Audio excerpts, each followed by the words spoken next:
それが今回の試合に限らず、Nagbigay ng opisyal na pahayag ang kampo ng The Monster Naoya Ino na kung saan ay pinagtawanan ng kanilang kampo ang naging mahina at mabagal na performance ni John Riel Casimero laban kay Kainosuke Kameda.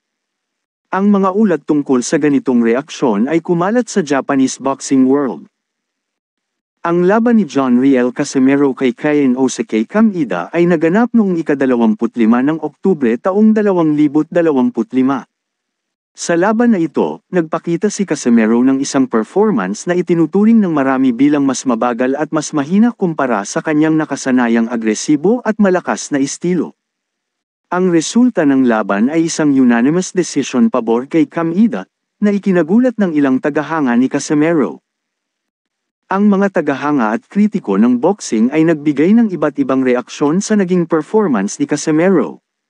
Marami ang nagpahayag ng pagkadismaya, habang ang iba naman ay naghahanap ng posibleng dahilan sa likod ng kanyang pagbaba ng porma.